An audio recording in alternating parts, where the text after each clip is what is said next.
Christopher Bickle with Dangerous Minds. I'm here with Vernon Wells. I want to talk to you mostly about Bennett from Commando today. You have choices, you know, and when it comes about, you go, yeah, I didn't know Arnold Schwarzenegger when I did Commando. I was in Australia. I'd actually auditioned for the film. They didn't want me to do the film. And I'd gone back to Australia, and apparently there was a problem with the person they cast in that role.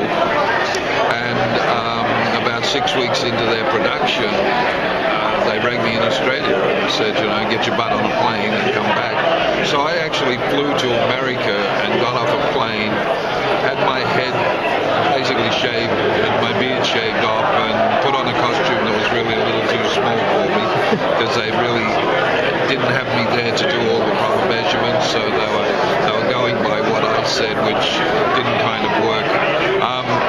And then walk on the set to be confronted by this muscle builder whom I couldn't even pronounce his name, let alone know who he was. And of course, once that was finished, there's a funny story about that, is that when I first arrived, I was very tired, and I kind of work differently to a lot of actors. When I'm rehearsing, I don't really go madly rehearsing. I tend to lay back a little bit because I want to see where everything is. The cameras, the lights, the other actors, what's going on. And apparently Arnold was a little bit dismayed by this whole thing, and he had said to Joel Silver, the producer, that he didn't think it would work, that I would look like I was a bit of a wuss, and you know, he needed a man to do the action scenes with. And the first scene that I did was the one where he's tied to the table and I have the knife to his throat, telling him what I wanted to do to him. And Joel apparently said to him, well, let's just shoot this scene and see how you feel when it's over. And we did the scene, and I was virtually up his butt with this knife doing this whole thing. And when it was finished, Joel walked over and said to Arnold, well, what do you think? And he just looked at Joel and he said, never, give him a real knife. Many people have suggested that you seem mismatched against Schwarzenegger, who obviously is a enormous man. Did you find any difficulty as an actor in selling those fight scenes? I actually thought that we were perfectly matched. Okay. Because we're both basically the same size. I mean, if you look at the photographs of us together. Maybe it's the way they shot him, where he just looks like a mountain. Made him the big hero. Well, he was the hero. You know, he had to look like he could win. Right. No, I thought we were perfectly matched in all the fight scenes. It was just, you know. Yeah. This has perplexed people forever. Did Bennett have a first name? I'm sure he did, but nobody ever told me, so it was always Bennett.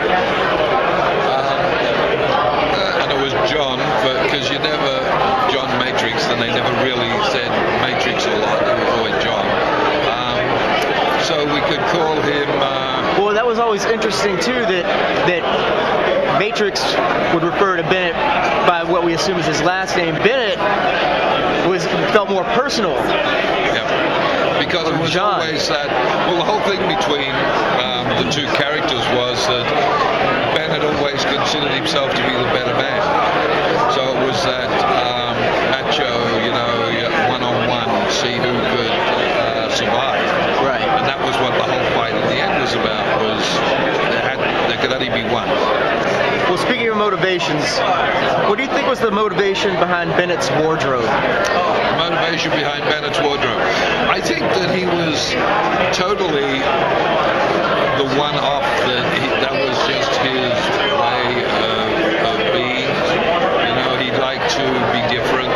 And I think that he was pretty much an individual, and that was the way he dressed. It was just to show that whole thing of, you know, he was different. That brings me to the million-dollar question, because this has been a topic of conjecture for years.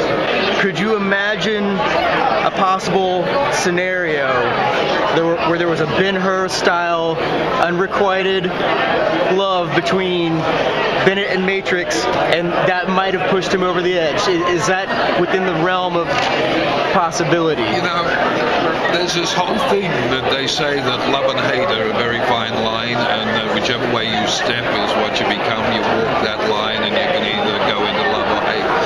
And I think that regardless of the fact that when you've got respect for somebody, or even when you're not so much have respect, but when you have that whole thing of that you're better, there is that love there. I mean, you can't deny it, because it becomes that whole challenge thing of the two personalities.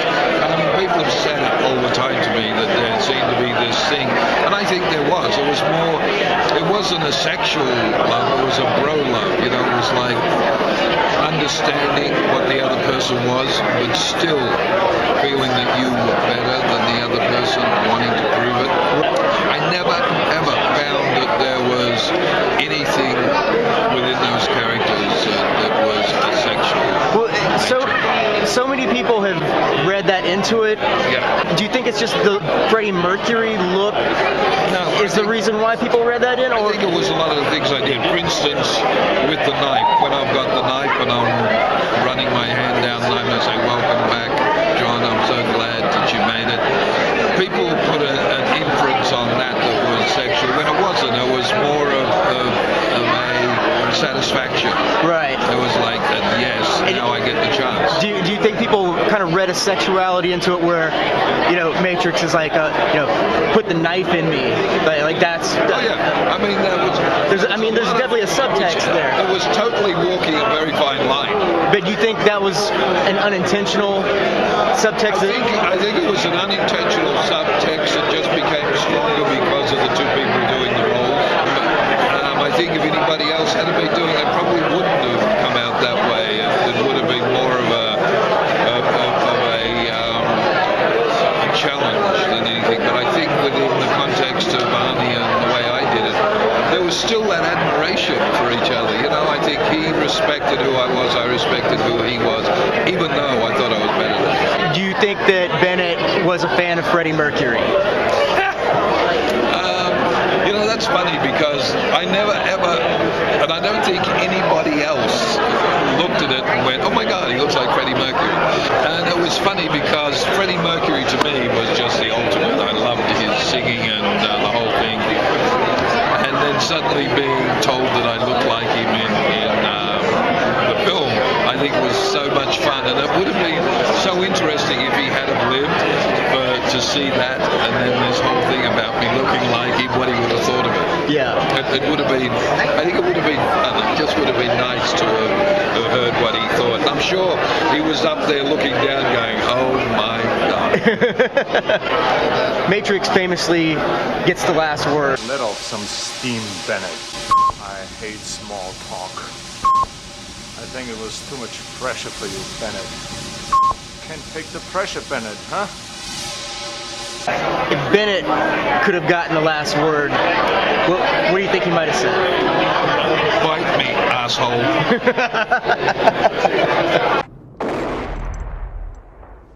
Welcome back, John. So glad you could make it.